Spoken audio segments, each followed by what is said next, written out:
अस्सलाम वालेकुम। आज हमने करना है ऊप कवर। आगे हो गया। अच्छा, सबसे पहले हम एक पीएचपी की फाइल बना लेते हैं जिसमें हम अपना सारा कोड रखेंगे।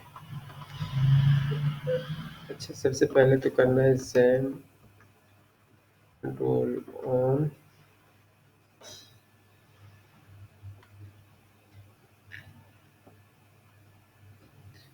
अच्छा, मेरा चल रहा है फैन भी।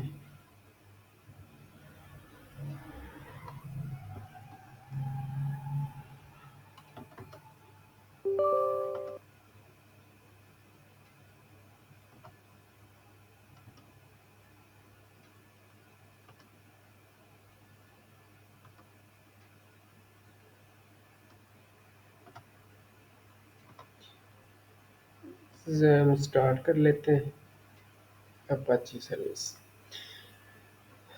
अभी भी ऑफ नहीं हुई है।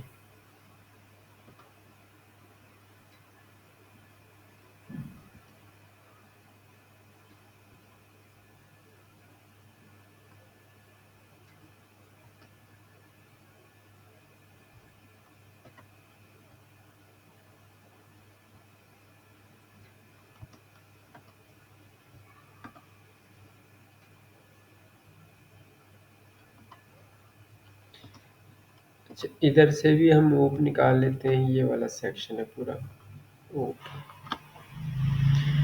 अच्छा, ओप का बेसिक आइडिया तो ये है कि ये मतलब इसमें होती हैं क्लासेस। क्लासेस ऑब्जेक्ट्स, फिर उसके अंदर क्लासेस के फंक्शंस होते हैं और फिर इनहेरिटेंस भी आ जाएगी। क्लासेस की मल्टीपल टाइप्स होती हैं। फिर मल्टीपल क्लासेस को आपस में मिला के किस तरह यूज़ करते हैं। डिफरेंट टाइप के अंदर मेथड्स किस तरह बनाते हैं क्लास के अंदर।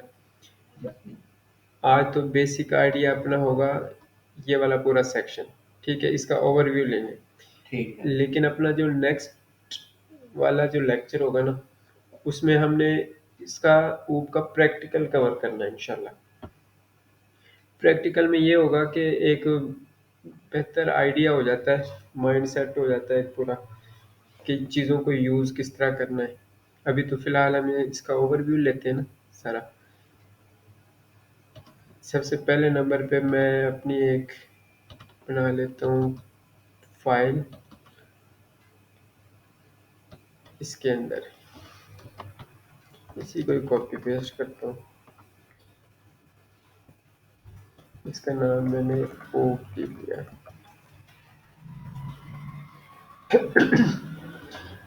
जिसको विजुअल स्टूडियो में खोलते हैं।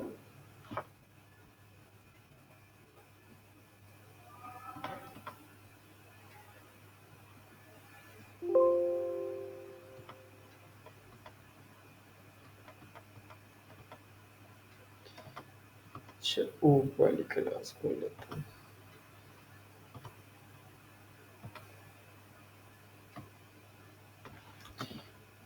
ये आ गई अपनी बेसिक फाइल। इधर हम अपनी चीज़ें लिखनी पड़ेंगी। अच्छा, पहले तो हम समझ लेते हैं क्लासेस। क्लासेस क्या है? क्लासेस सेट ऑफ फंक्शन भी होता है। मल्टीपल प्रॉपर्टीज को हम एक ही सेट के अंदर कंबाइन करके रख देते हैं। ग्रुप ऐसे समझ लो, एक टाइप का ग्रुप है। ग्रुप ऑफ थिंग्स कह लो इसको। ये मल्टीपल चीज़ें एक ही सेट के हम उसको करके रख लेते हैं। इकट्ठा या कर देते हैं। या ऐसे समझ लो कि एक टाइप का जो कोड है ना, वो हम एक सेट के अंदर एक ही दफ़ा लिख के रख लेते हैं। ठीक है। फिर उसी को बार बार हम यूज़ करते हैं। ओके। अच्छा, क्लासेस है। क्लासेस का जो बेसिक स्ट्रक्चर ये है ना, क्लास है। ठीक। ये तो बिल्ट इन होगा ही होगा साथ में। As a keyword. हाँ, क्लास का कीवर्ड है ये है क्लास का नेम। ठीक हो गया। ये इसकी जगह कुछ भी लिख सकते हैं। हाँ, ये क्लास का नेम है। कोई भी नाम दे दो। स्टूडेंट हो गया, फ्रूट्स हो गया, या किसी भी, जैसे कार के नाम से कोई क्लास बना लो।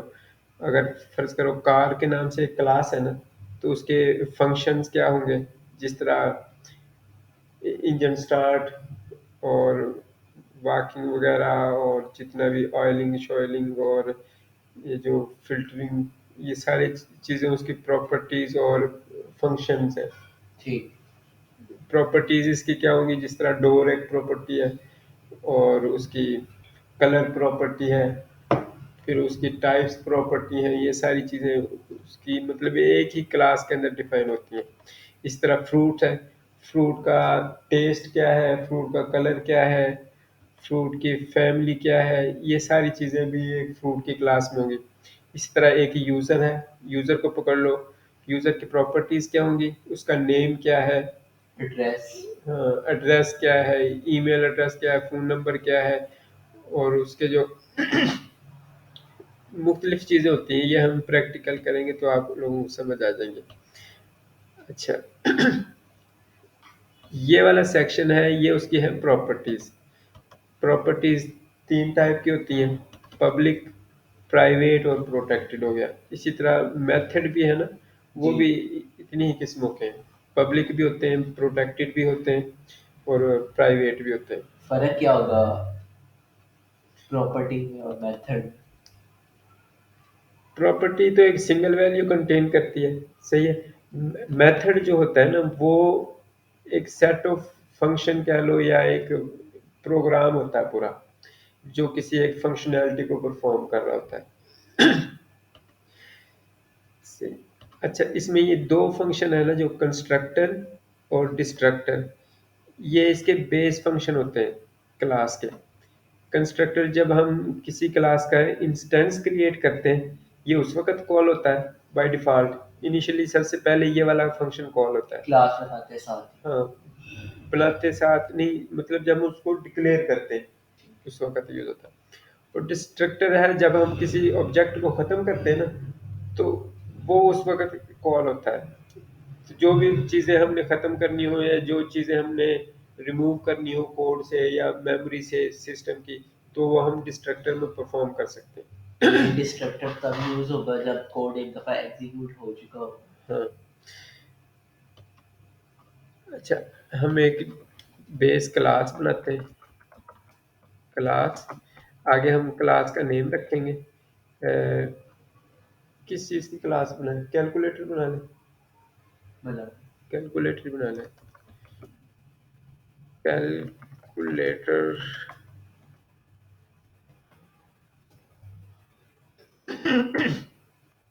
हमने सिंपल आज कैलकुलेटर की एक क्लास बनानी है, सही है। ये उसका क्लास का नेम है, ये तो उसके प्रीफिक्स है जो क्लास बनाने के लिए यूज होता है, क्लास।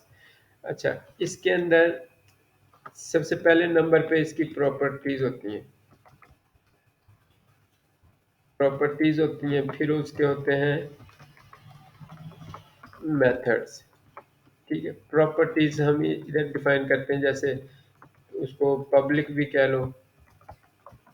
पब्लिक कैलकुलेटर में हम क्या दे दें, फर्ज करो नंबर दे देते हैं, कोई नंबर 1, और इसको डॉलर के साथ, मतलब ये इस क्लास का एक वेरिएबल है, इसको ग्लोबल वेरिएबल भी कह लो। ये वाला अब जो वेरिएबल है ना, ये पूरी क्लास के अंदर यूजेबल है। क्योंकि ठीक ये है, पब्लिक है। पब्लिक है, तो इसका मतलब है ये हम क्लास के बाहर भी यूज कर सकते हैं। अगर अच्छा, ये प्राइवेट होता तो फिर फिर क्लास के बाहर नहीं हाँ, यूज होता। फिर सिर्फ क्लास के अंदर अंदर इसका यूज होना था। तो प्रोटेक्टेड होता तो तब भी इसका, हम वैसे ना इसको रखते हैं, प्राइवेट ही रखते हैं, प्राइवेट। इसी तरह ही एक और बना लेते हैं, उसको रखते हैं नंबर 2, ये इस तरह। ये तो होगी प्रॉपर्टीज। अब इस तरह जो इसका डिफॉल्ट फंक्शन होता है ना एक, वो ये है। फंक्शन बनाने के से पहले हम सिंपल फंक्शन का कीवर्ड लिखते हैं। जो इसका डिफॉल्ट फंक्शन है वो ये है, construct.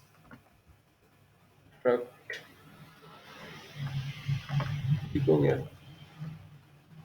Construct.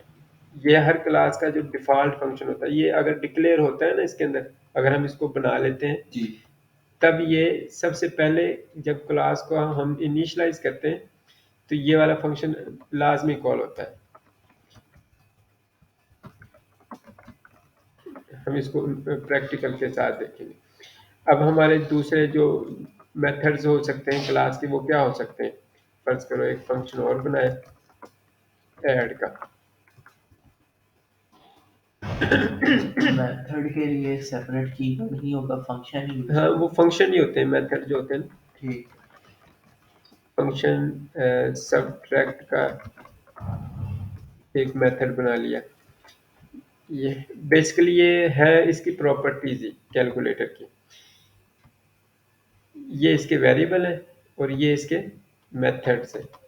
Properties to type की है ना, मतलब एक वेरिएबल टाइप की है और एक फंक्शन टाइप की है। ठीक हो गया, जिसमें हम डिफरेंट मेथड्स यानी वो कैलकुलेटर है क्या क्या काम करेगा, ठीक जो जो वो काम करता है ना कैलकुलेटर उसके हम उसके फंक्शन बनाएंगे, यानी वो उसके हम मेथड डिक्लेयर करेंगे और आपस में चीज़ें एक दूसरे के साथ शेयर करने के लिए या ऐसे समझ लो छोटे छोटे कंटेनर होते हैं है ना, इस फंक्शन से इस फंक्शन तक ले जाने के लिए या इसको पूरी क्लास में चीज़ों को घुमाने के लिए उसमें कोई स्पेसिफिक वैल्यू स्टोर करके रखते हैं और वो वैल्यू पूरे क्लास में मूव होती है। सही हो गया, मतलब चीज़ों को यूज़ करने के लिए ना पूरी क्लास में ये उसके ग्लोबल वेरिएबल हैं जो कोई ना कोई वैल्यू कंटेन करके रखते हैं। अच्छा, ये तो हो गया सबसे बेसिक सा स्ट्रक्चर है क्लास का। ठीक हो गया। अब हम इसको डिक्लेयर कैसे करते हैं या इसका इंस्टेंस कैसे क्रिएट करते हैं या इसको कॉल कैसे करते हैं, तो वो हम करते हैं ऐसे न्यू, बिल्कुल वही कैलकुलेटर, सेम नाम हमने कॉपी करना है और ऐसे ये वो डिक्लेयर हो गया। अगर यहाँ पे नाम चेंज हुआ तो एरर आती है। हाँ यहाँ पे अगर कोई भी एक्स्ट्रा लेटर इसके साथ ऐड हो गया तो वो इश्यू दे देगी। इसको रन भी करते हैं साथ अपनी फाइल को लोकल होस्ट में अपना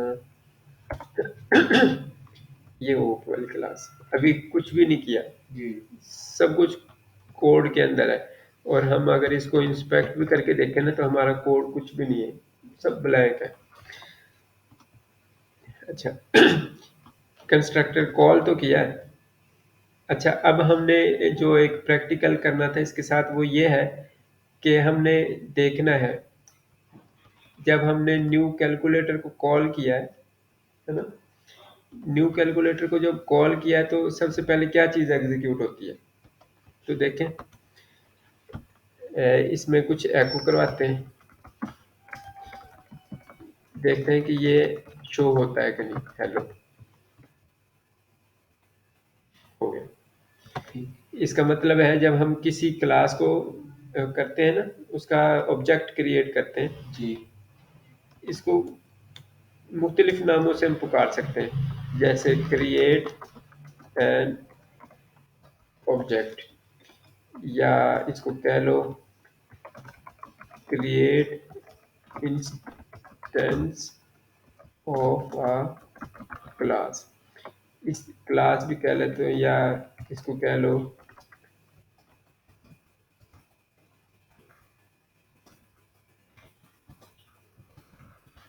ये डिफरेंट चीज़ें हैं, मतलब जिस तरह हम इसको कॉल कर सकते हैं। अच्छा ठीक हो गया। अब हमें पता चल गया ना सबसे पहले कंस्ट्रक्टर कॉल हो रहा है, इसके अंदर भी एको करवा के देख लें हैं जी ताकि हमें और थोड़ा ब्रीफ हो जाए। हम ऐड के अंदर भी कुछ भी करवा के देखते हैं एको। इसके अंदर मैंने टेस्ट प्रिंट करवाया। अब देखते हैं कि जब हमने ये न्यू ऑब्जेक्ट क्रिएट किया कैलकुलेटर का तो टेस्ट कॉल प्रिंट होता है, नहीं प्रिंट हुआ। इसका व्यू सोर्स करके देखते हैं, कुछ भी नहीं नज़र आ रहा। ठीक है, ये देखो व्यू सोर्स में भी कुछ नहीं है। तो इसका मतलब है इस वाले फंक्शन को जब तक हम कॉल नहीं ना करेंगे जी तो तब तक ये बाहर नहीं आएगा, इसका जो भी कुछ जो भी फंक्शनैलिटी है इसकी परफॉर्म नहीं होगी, ना ही इसकी ना ही इसकी। लेकिन ये वाला जो फंक्शन है, ये तो जैसे ही हमने इसको इनिशियलाइज किया या इसका ऑब्जेक्ट क्रिएट किया, ये फंक्शन तो कॉल होगा। ठीक है। ठीक हो गया। अच्छा, ये हमारा था पहला पॉइंट आज का। फर्ज करो इसे हम नोट भी करते जाते हैं।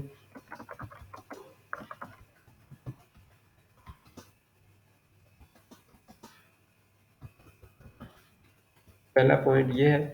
अच्छा, अब दूसरा पॉइंट है, कंस्ट्रक्टर भी हम कह लें। कंस्ट्रक्टर भी क्रिएट हो गया। अच्छा, तीसरे पॉइंट में हमने प्रॉपर्टीज मेथड्स, ये भी क्लियर हो गए। ठीक है। अब जो चौथा पॉइंट है ना, वो है क्लास के पैरामीटर्स। ये किस तरह डिफाइन करने हैं? क्लास के पैरामीटर किस तरह डिफाइन करने हैं? पैरामीटर किधर डिफाइन होता है क्लास का? अगर हमने एक क्लास इनिशियलाइज करते हुए दफ़ा इसको कोई चीज़ बाहर से इनपुट भी देना है ना यूज़र का, तो वो इनपुट किधर से जाएगा? इधर से जाएगा, इन ब्रैकेट्स के अंदर। यहाँ से जो भी हम इनपुट देंगे ना, ये तो फर्ज क्लास करो, का ऑब्जेक्ट है ना। हाँ ये ऑब्जेक्ट है ना, इधर हमने इनपुट देना है कोई भी। सही है। फर्ज करो मैंने इधर कोई नंबर देना है 23, इसको मैं कॉल करूँ, कुछ भी नहीं ना हुआ, नहीं। क्योंकि इस जो कैलकुलेटर का वो क्लास है, इसके अंदर जो मैंने ये पैरामीटर दिया है, ये अभी इनिशियलाइज ही नहीं है या एक्सेप्टेड ही नहीं है क्लास की, क्योंकि क्लास जो वो पैरामीटर लेता है वो इस कंस्ट्रक्टर के अंदर लेता है। ठीक। तो इधर मैं फर्ज करो पैरम 1 कर दूं, तो अब ये वाला जो मैंने नंबर दिया है ना, ये डायरेक्ट पैरा कंस्ट्रक्टर वन के के अंदर। पैरम इसके अंदर है। ठीक। मतलब इधर मैंने जो ये इसका ऑब्जेक्ट बनाया है, तो ये पहला पैरामीटर इसको असाइन किया, ठीक। तो पैरम 1 के अंदर इस वक्त क्या होगा? 23। ठीक। जब हम इसको कॉल करेंगे ना, फर्ज करो मैं इसको ये करके भी दिखा देता हूँ, इसको मैं पैरम 1 को एको करवा के दिखाता हूँ। देखो ठीक। क्लास के अंदर क्या है इस वक्त? 23। अब ऐसे ही अगर मैं इसका दूसरा पैरामीटर भी डिफाइन कर दूं, पैरम 2। अच्छा, इसको मैं अगर एको करवाऊं, ये देखो, अब क्या क्या करेगा अभी? ठीक है, अभी वहां पे कुछ दिया अब नहीं। वो एरर देगा, आर्गुमेंट काउंट एरर। अच्छा। मतलब जितने हमने इस क्लास को आर्गुमेंट देने हैं ना, जी। वो है 1 और और 2। दो। ठीक ठीक है, है, वहां लेकिन पे जब अप्लाई हमने की। उसको डिक्लेयर किया हुआ है, उधर एक आर्गुमेंट दिया हुआ है 23। मतलब जब हमने इसको इनिशियलाइज करना है ना, उस वक्त हमने इसको 2 नंबर देने ठीक है। हैं। इसी तरह अगर हम यहाँ पे 23 या 24 दे दें, लेकिन ऊपर पैरा वन ही हो, तो तब भी एरर आएगा।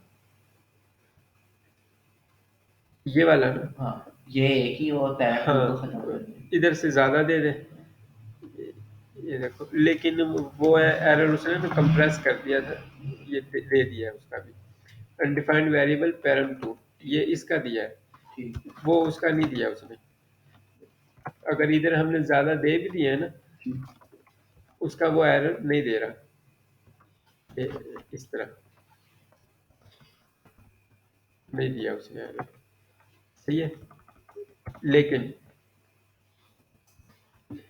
अगर हम इधर पैरामीटर ले रहे हैं ना, तो फिर तो उसे देना पड़ेगा डिक्लेयर करते दफा।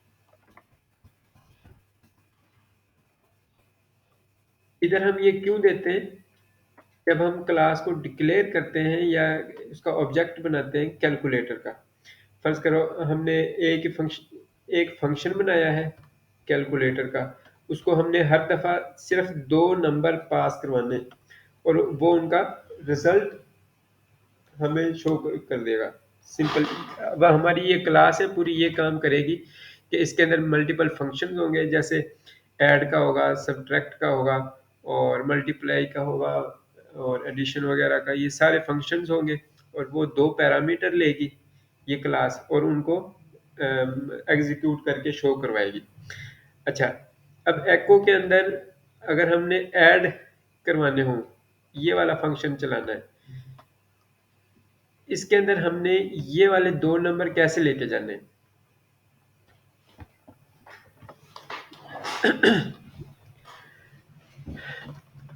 अच्छा, एक प्रैक्टिस छोटी सी करते हैं। फर्ज करो ये दोनों पैरामीटर मैं इस मेथड के अंदर भी दे दूं, सही है? तो इसको मैं कैसे यूज करूंगा, ये देखो, फर्ज करो मैंने इस पूरे इंस्टेंस को एक वेरिएबल के अंदर रखवा लिया, ठीक है? अब मैं एको करवा लूं कैल्क को, और कैल्क का मतलब है ये पूरी क्लास कैलकुलेटर की, मतलब ये जो बॉडी है ना इसकी, अब ये इसके अंदर है इधर तक, ठीक है? इसके अंदर एक इसकी ये प्रॉपर्टी है, एक ये है, और एक ये है, और एक ये है। इस वाले ऑब्जेक्ट के बाद ये वाला जो मैंने साइन लगाया ना अभी, ये इसके अंदर वाले ऑब्जेक्ट्स को क्या करता है, एक्सेस करता है, ये इस तरह। ये वाला जो पार्ट है ना, वो ये वाला है, ठीक है? पूरा ऑब्जेक्ट अब किसके अंदर है, कैलकुलेटर का इस वाले के अंदर। अब इसके अंदर मैंने उसका मेथड कॉल किया कि ये वाला ऑब्जेक्ट अब क्या करे, ऐड करे कोई भी चीज को। तो इसके अंदर मैंने 2 नंबर देने, एक पहला 34 दे दिया, और एक दे दिया 50 दे दिया, फर्ज करो। ये मैंने एको करवा दिया। अब ऐड का फंक्शन कोई कुछ काम कर रहा है, टेस्ट प्रिंट करवा रहा है ना, ये देखो टेस्ट है ना। अब मैंने इन दोनों पैरम्स को क्या करना है, मैं करता हूँ इसको रिटर्न, इन दोनों पैरामीटर्स को मैंने प्लस करवाना है। तो अब मुझे ये क्या रिटर्न करेगा, 84। ये जो कंस्ट्रक्टर के अंदर मैंने एको लगाया, ये मैं खत्म कर देता हूँ, ये 84 रिटर्न कर रहा है। अगर हमने मेथड के अंदर पैरामीटर देने ना, अगर मेथड के अंदर हमने पैरामीटर देने हैं, तो जब हम उस मेथड को कॉल करेंगे इस तरह, तो उधर भी हमें वो पैरामीटर देने पड़ेंगे। फर्ज करो इधर से मैं ये पैरामीटर नहीं देता, अब मैं इसको कॉल करता हूँ तो एरर देगा वो, ठीक है? ये इधर है क्योंकि इधर हमने वो पैरामीटर मांगे हुए हैं क्लास के अंदर। अच्छा, अब हमारा जो मकसद है ना, वो है जो कंस्ट्रक्टर के अंदर हमने पैरामीटर लिए फर्स्ट टाइम, ये वाले ऑब्जेक्ट क्रिएट करते हुए, यही हमने इसके अंदर पहुंचाने। वो किस तरह पहुंचाएंगे, तो उसके लिए हमने बनाए थे ये ग्लोबल वेरिएबल्स। इसका मतलब ये होगा, जो ग्लोबल है ना, इस फंक्शन के अंदर भी एक्सेसिबल होते हैं, हाँ और जी। इस फंक्शन के भी अंदर एक्सेसिबल है, इसके अंदर भी, पूरी क्लास के अंदर। ठीक है। अच्छा, इस फंक्शन के अंदर हम इन ग्लोबल वेरिएबल्स का क्या करेंगे, इनके अंदर नई वैल्यू सेव करवा देंगे, ठीक है? तो वो किस तरह होगा, ये दिस नंबर 1 है ना, तो ये इस तरह होगा। सबसे पहले दिस, दिस का मतलब क्या होता है, ये खुद पूरी क्लास है ना, जो हाँ, जिस तरह हमने ये वाला ऑब्जेक्ट बनाया ना, पॉइंट करने के लिए। हाँ, ये तो हमने बाहर बनाया ना, यानी जब क्लास से बाहर हो, हाँ। बाहर एक्सेस करने के लिए हमने पहले उसका ऑब्जेक्ट बनाया, फिर कैल्क और ये वाला एरो यूज किया, ठीक है? लेकिन जो दिस है ना, वो खुद अपना अपने अंदर एक ऑब्जेक्ट है, पूरी क्लास, यानी पूरी क्लास इस दिस के अंदर एक्सेसिबल है। तो इस दिस के बाद ये जो नंबर 1 वाला वेरिएबल था ना, ग्लोबल, इसके अंदर मैंने नई वैल्यू सेव करवा दी, कौन सी वाली, जो हम पैरा 1 के अंदर ले रहे थे, ये वाली, ठीक है? अब क्या होगा, अब ये जो नंबर दिस नंबर 1 है, इसके अंदर भी एक्सेसिबल हो सकता है। इधर मैं इसको लिख सकता हूँ ना, नंबर 1 जी। इसका फ्लो एक दफा फिर समझ लें। जैसे ही मैंने एक ऑब्जेक्ट क्रिएट किया, ठीक है, यहां से ये वाला नंबर जो 23 है, जी। ये इधर आया है ना, ठीक है। सबसे पहले एक कंस्ट्रक्टर में आएगा, ठीक है? पैरा ये वन में। पैरम 1 वाला वेरिएबल था, ठीक है? अब जो ये 23 था ना, ये इधर आया है, ठीक है, क्लास के अंदर। अब ये सिर्फ एक्सेसिबल किधर तक होगा, ये वाला पैरम नंबर 1 सिर्फ इधर तक, ठीक है। लेकिन ये जो तो हमने सर एक ग्लोबल वेरिएबल बनाया हुआ है ना, एक हो। ये पूरी क्लास के अंदर ठीक, एक्सेसिबल है। तो हमने करना क्या है, जो बाहर से वैल्यू आई है उसको ग्लोबल उसको वेरिएबल के इक्वल कर ग्लोबल दें। वेरिएबल को दे दो। ठीक, तो इसका फायदा क्या होगा कि जो बाहर से आने वाली वैल्यू है ना, उसको हम वो हम यूज कर पूरी सकेंगे अपनी क्लास में क्लास में। कहीं भी यूज कर सकते हैं। ठीक, समझ आ गया। जी, अब ऐसे ही दूसरा पैरामीटर को देख लेते हैं। ठीक दूसरा है। पैरामीटर किधर जाएगा, पैरम कैलकुलेटर टू की में, क्लास के कंस्ट्रक्टर में पैरम टू पैरम में। 2 में आ गया। हाँ जी, अब ऐसे ही इसको भी ग्लोबल जो दूसरा वेरिएबल है ना, नंबर टू उसके नंबर इक्वल 2, कर दें। उसको भी हम ऐसे ही सेव करवा देंगे, ठीक हो गया। डॉलर दिस में। और उसका object number two number 2। Equal to dollar अच्छा, पैरम ये टू। वाला जो ग्लोबल वेरिएबल नंबर 2, इसको भी नई वैल्यू दे देंगे जो बाहर से आ रही है। ठीक है। अच्छा, अब नंबर 1 में पैरम 1 आ गया, जी, नंबर 2 में पैरम 2 आ गया। तो ये क्या है, नंबर 1 में 23 है, और नंबर टू नंबर 2 में में 50। 50 है। अब ये सब कुछ इस कैल्क के ऑब्जेक्ट के अंदर मौजूद है। जी, अब हम ऐड के फंक्शन को नए पैरामीटर देने की ज़रूरत नहीं है, ठीक है। ठीक है। अब हम ऐड के अंदर ये जो उसके ग्लोबल वो है ना प्रॉपर्टीज, वो यूज करेंगे। ठीक, नंबर 1 में इस वक्त क्या है, 23, जी, और नंबर 2 में क्या है, 50। सही है। ठीक है। ये देखो, अब मैंने ऐड कॉल किया, अब मैं चेक करता हूँ, इसको रिफ्रेश किया, 73 आ गया। ठीक है। 23 और 50, अगर ये ये हम देखो 10, मैं इसको एक नया करता हूँ 10, ये आ गया 20। ठीक, अगर ये हम जब इको करवा रहे हैं, इको डॉलर कैल्क ऐड करा रहे हैं, यहाँ पे वैल्यूज नहीं है फिर। फर्ज करो ये हमारा था कैलकुलेटर 1, ठीक है, ये कैलकुलेटर 1 है। अब हमारी क्लासेस और मेथड्स वगैरह लिखने का फ़ायदा क्या है, उसको भी हम पहले देख लेते हैं कि हम इतनी बड़ी जो हमने क्लास लिखी है, जी, इसके लिखने का क्या फ़ायदा है, ठीक है। उसका फ़ायदा ये है कि मैंने उसको इस तरह यूज़ करना था, एक कैलकुलेटर, उसका ऑब्जेक्ट बनाया 2 नंबर्स के साथ, ठीक है। उसको सेव करवा लिया कैलकुलेटर 1 में, और उसको ऐड वाली फंक्शनैलिटी परफॉर्म करवा ली। अब इसी को ही मैं ऐसे कॉपी करूं दोबारा। अब मैंने अगला नंबर उसको देना है 20 और 30, इसको मैं सेव करवा लूं एक नए वेरिएबल के अंदर, कैलकुलेटर टू। 2, इसको 2 के अंदर सेव करवा लिया। अब इसको, अब वो अलहदा से काम करता रहेगा अपना, और ये अपना अलहदा से काम करेगा। लेकिन हमने पूरा कोड एक दफ़ा ही लिखी हाँ, है कैलकुलेटर हाँ, वन में, इसका फ़ायदा दोबारा से ये है कि लिखने की कोड ज़रूरत हमने एक ही दफ़ा लिखा है सारा। अब वही मेथड सेम यूज़ हो रहा है ऐड वाला, उधर भी ऐड यूज़ हो रहा है, इधर भी ऐड, लेकिन काम वो अलग-अलग कर रहा है। इधर वाला क्या कर रहा है, 10 और 10 को जमा करेगा, नहीं। जी, और इधर वाला अब क्या करेगा, 20 और 30 को जमा करेगा। ठीक है। ठीक है, ये देखो मैं इसको करूँ तो, ये तो इसने 20 को जमा किया, 10 और 10 20 कर दिया उसने, 20 और 30 को जमा किया, 50 कर दिया। ठीक है। ये है। इसको हम एको करके ना अलग-अलग लिख लेते हैं। ये बी आर का टैग है, ये न्यू लाइन में ले आता है ऐसे। ये ऊपर वाले कैलकुलेटर ने काम किया है, और ये ये नीचे नीचे वाले कैलकुलेटर ने। कोड सबका सेम है।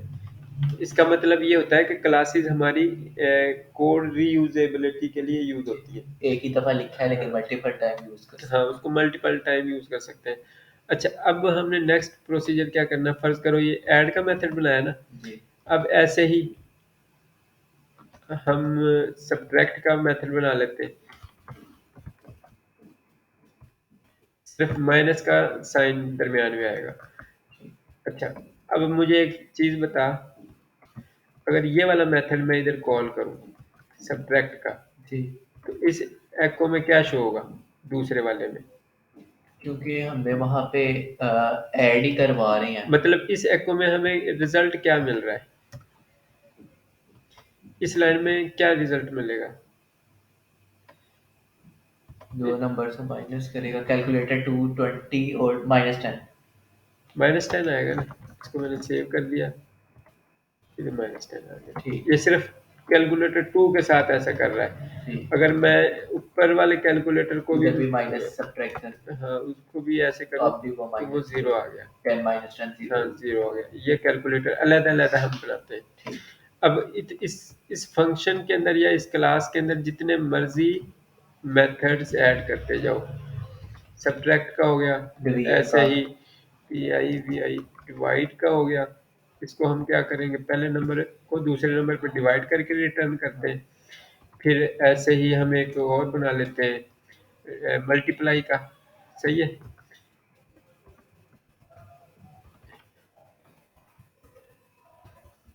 मल्टीप्लाई मल्टीप्लाई में साइन चेंज होगा ना, सही। सिर्फ ये वाला।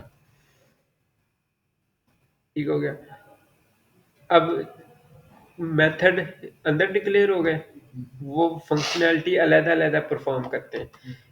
क्लास सिर्फ एक दफ़ा हम डिक्लेयर करनी है, ठीक है, इनिशियलाइज जब करते हैं। फर्ज करो दूसरी कैलकुलेटर को मैं यूज़ ही नहीं करता। अब इसी को मैं डुप्लीकेट करता जाता हूँ। एको किया मैंने, पहले मल्टीप्लाई को करता हूँ मैं एको, मतलब ये पहला ही कैलकुलेटर है। ठीक।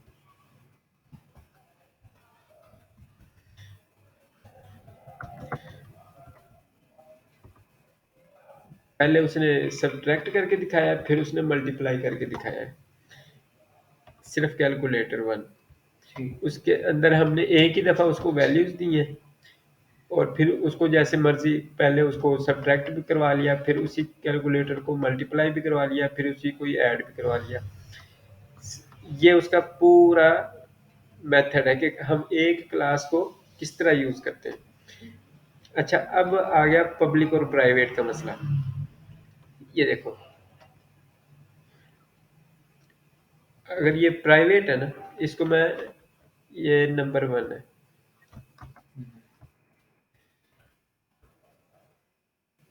अब भी यूज नहीं होगा। इसको मैं एको करूँ, ये डिक्लेयर तो हो गया ना, इसमें 10 शो होना चाहिए। हाँ हाँ। ऐसे ही है ना। हाँ कैलकुलेटर 1 का जो नंबर 1 है ना, कैलकुलेटर 1 का नंबर 1, उसमें 10 है, जी। वो होना चाहिए ना शो।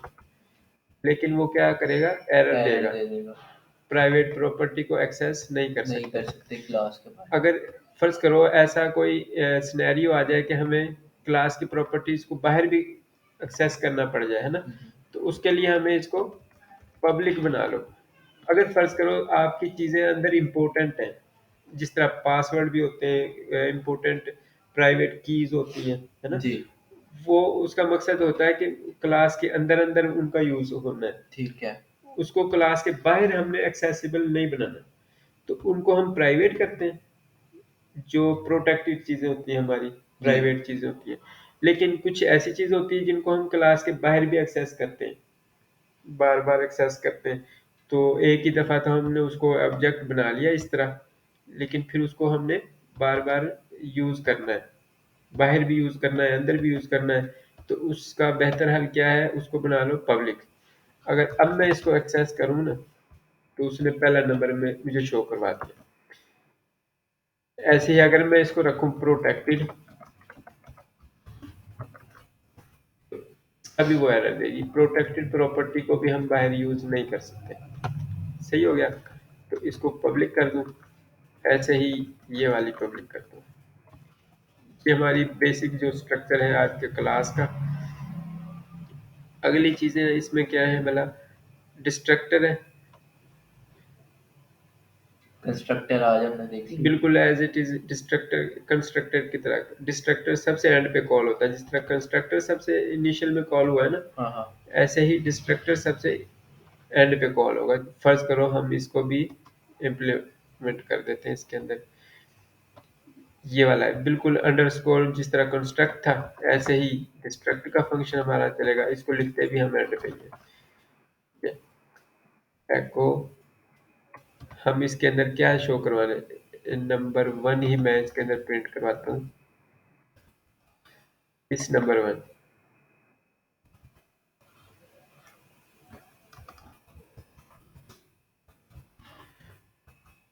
अच्छा, जब हमारी सारी फंक्शनैलिटी हो जाएगी ना परफॉर्म, तो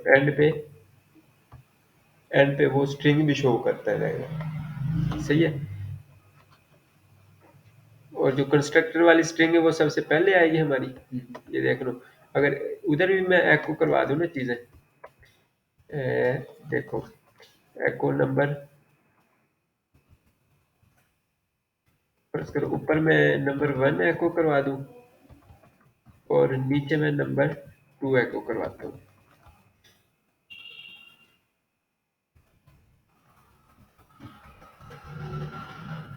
ये देखो, कंस्ट्रक्टर सबसे पहले कॉल हुआ, जी। फिर उसके बाद हमारी फंक्शनैलिटी हुई, फिर उसके बाद डिस्ट्रक्टर एंड पे कॉल होगा। जब सब सारी फंक्शनैलिटी खत्म होगी ना, तब डिस्ट्रक्टर कॉल होगा।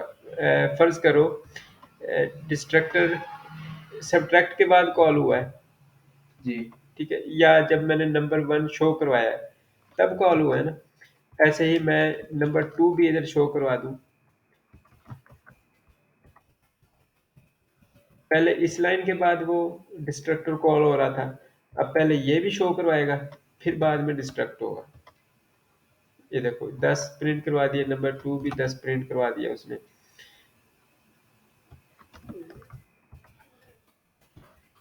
अच्छा, नंबर 2, इसको मैं नंबर चेंज करता हूँ, 50 कर देता हूँ। ये देखो, ठीक। ये कंस्ट्रक्टर आ गया, ये पहला फंक्शन, ये दूसरा फंक्शन, ये एंड पे डिस्ट्रक्टर डिस्ट्रक्टर। कॉल हो गया।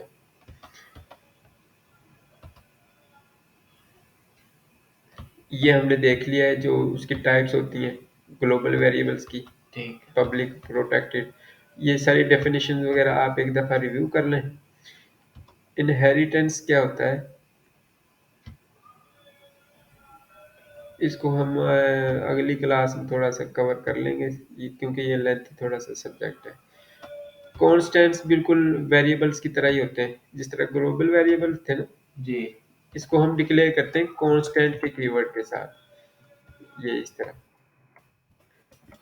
इसमें कोई स्टैटिक कोई चीज़ देनी हो, जिस तरह की दे दें हम, डॉलर की, इसको कर दूं मैं डॉलर की, इसको मैं कुछ भी असाइन कर दूं, जिस तरह प्राइवेट कीज होती है ना, जी। टोकन कीज होती है, इस तरह मैंने उसको असाइन कर दी। जो चीज़ चेंज ना हो। हाँ, जो चीज़ चेंज नहीं होगी, वो एक ही दफ़ा क्लास के शुरू में हमने ठीक। कर दी। अब इसको मैं एक्सेस कैसे करूँगा कांस्टेंट को, ऐसे ही, बिल्कुल ऐसे ही, कांस्टेंट है इस तरह, फर्ज करो इसके साथ कोई भी की वगैरह नहीं लगाते हैं।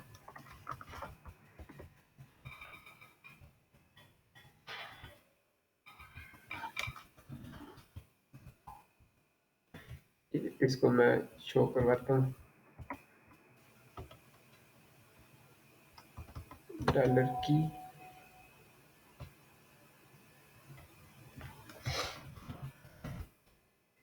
ये देखो, कांस्टेंट को इस तरह एक्सेस करते हैं। डबल डबल सेमीकोलन लगा के ना, इस तरह। अच्छा, एक अब मेथड होता है हमारा, ये तो पब्लिक, प्राइवेट या प्रोटेक्टेड हो गए ना। जी। एक मेथड होगा हमारा ये कांस्टेंट होता है, पब्लिक अब इसकी वैल्यू हमेशा यही स्टैटिक रहेगी। फंक्शन टेस्ट, स्टैटिक फंक्शन को भी बाहर इसी तरह ही एक्सेस करते हैं, जिस तरह वो किया ना।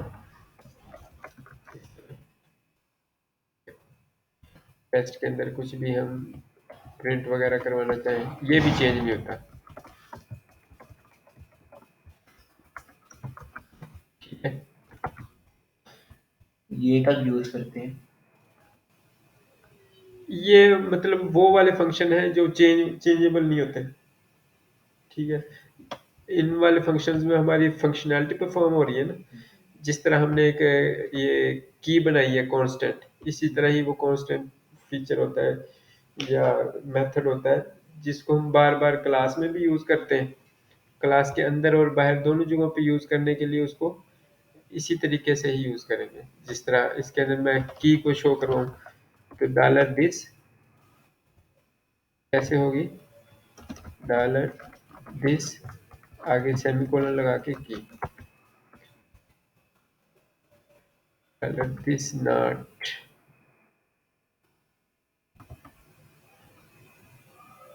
अच्छा, उसके अंदर ये भी एक्सेसिबल नहीं है, कॉन्टेक्स्ट।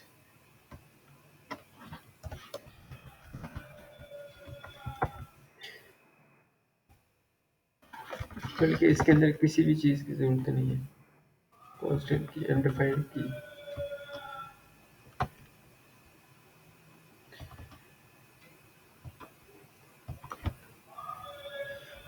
इसको इस तरह करते हैं, कैलकुलेटर का नाम जो क्लास का होगा ऐसे, ऐसे अंदर अगर हमने वो यूज़ करनी है ना कांस्टेंट और स्टैटिक फंक्शन, बाहर तो हमने ऑब्जेक्ट के साथ ऐसे किया था, ठीक है, और अंदर हम ऐसे करेंगे उसी क्लास का नाम। इसमें वो दिस अनडिफाइंड दे रहा है, दिस हमेशा उसकी प्रॉपर्टीज के साथ यूज होता है, और जो ये वाले सेमीकोलन है ये स्टैटिक प्रॉपर्टीज के साथ यूज होते हैं। सही हो गया। अब आगे ये चीज़ें हैं, इनको हम बाद में डिस्कस करेंगे।